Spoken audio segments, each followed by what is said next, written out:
തലസ്ഥാന നഗരിയിലെങ്ങും പൊങ്കാല സമർപ്പിക്കാനെത്തിയവരുടെ തിരക്കാട്. ശ്രീകുമാർ വിവരങ്ങളുമായി ചേരുകയാണ് തമ്പാനൂരിൽ നിന്നും.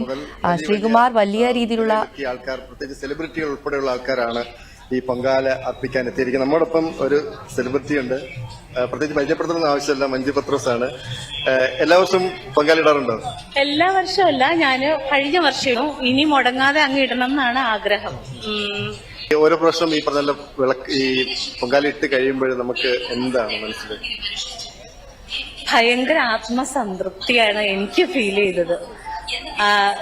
നമ്മൾ എല്ലാ ദിവസവും പ്രാർത്ഥിക്കുന്നവരാണ്, പക്ഷേ എല്ലാ പ്രാർത്ഥനകളും ഈശ്വരന്റെ അടുത്തേക്ക് എത്തുമെന്ന് നമുക്ക് എല്ലാ ദിവസവും പ്രാർത്ഥിക്കുമ്പോൾ ചില ദിവസങ്ങളിലെ പ്രാർത്ഥന അങ്ങ് എത്തിയതുപോലെ നമുക്ക് ഫീൽ ചെയ്യും. ചില ദിവസം പ്രാർത്ഥിക്കുമ്പോൾ ഭയങ്കര നിറവ് നമുക്ക് തോന്നും. ആ ഒരു നിറവാണ് എനിക്ക് കഴിഞ്ഞ വർഷം പൊങ്കാല ഇട്ടപ്പോ അനുഭവിക്കാൻ പറ്റിയത്. ഞാന് മനസ്സിൽ ആഗ്രഹം എന്നല്ല, മനസ്സിൽ പ്രാർത്ഥിച്ച കുറെ കാര്യങ്ങൾക്ക് സാധിച്ചോന്നുള്ളതല്ല, അതിന് മറുപടി കിട്ടിയെന്ന് എനിക്ക് ഫീൽ ചെയ്ത വർഷമായിരുന്നു കഴിഞ്ഞ വർഷം. അപ്പോ അതുകൊണ്ട് അങ്ങനെ നമുക്ക് പ്രകടമായിട്ട് നമുക്ക് മറുപടികൾ കിട്ടുന്നു എന്ന് തോന്നുമ്പോ വീണ്ടും വീണ്ടും വരാനായിട്ട് ഞങ്ങൾ എല്ലാവരും ഒരുമിച്ച് വർക്ക് ചെയ്യുന്നവരാ. എന്റെ ഫ്രണ്ട് സിനി, അത് ബിന്ദു ചേച്ചി, ഞങ്ങൾ ഒരുമിച്ച് വർക്ക് ചെയ്യുന്നുണ്ട്. സിനി, സൗമ്യയുടെ സിസ്റ്റർ, അപ്പുറത്ത് നിൽക്കുന്നത് നമ്മുടെ ഫ്രണ്ടാണ്. അപ്പം ഈ പറഞ്ഞ പോലെ നേരത്തെ പറഞ്ഞ പോലെ ഇവിടെ സെലിബ്രിറ്റികളൊന്നും ഇല്ലെന്നാണ് ഇവര് മഞ്ജു പത്രോസ് പറഞ്ഞത്. എല്ലാവരും അമ്മയുടെ മുന്നിൽ ഒരേപോലെയാണ്. എന്ത് പറയുന്നു? പൊങ്കാലയൊക്കെ ഇടാൻ വന്നതല്ലേ? പൊങ്കാല ഇടാൻ വന്ന് ഭയങ്കര സന്തോഷം. പറഞ്ഞത് ശരിയാണ്. നമ്മൾ ഈ പൊങ്കാല ഇടുന്ന സമയത്ത് നമ്മൾ സെലിബ്രിറ്റീസ് അവരെ ഒന്നും ഒന്നുമില്ല, അമ്മയ്ക്ക് എല്ലാവരും ഒരുപോലെയാണ്. ഞങ്ങൾ അതുകൊണ്ട് ഭയങ്കര സന്തോഷമാണ്. പിന്നെ എന്റെ ഫ്രണ്ട്സിനോടൊപ്പം ഇന്നിവിടെ പൊങ്കാല ഇടാൻ പറ്റിയത് എനിക്ക് ഒരുപാട് സന്തോഷമുണ്ട്.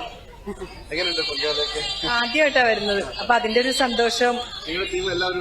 ഞങ്ങളുടെ അലിയൻസ് ടീം എല്ലാവരും ഉണ്ട്. എങ്ങനെ തോന്നിട്ട് കഴിഞ്ഞ പ്രാവശ്യം ഞാൻ പൂനെയിലായിരുന്നു. അവിടുത്തെ ആറ്റുകാൽ അമ്പലത്തിൽ ഞാനായിരുന്നു വിളക്ക് കത്തിച്ചത്. ആ സമയത്ത് അതുകൊണ്ട് ഇവിടെ ഇടാൻ പറ്റിയില്ല. ഈ പ്രാവശ്യം ഇവിടെ വന്നു. ഇന്നലെ രാത്രിയെ വന്നു. ഇവിടെ തന്നെയായിരുന്നു.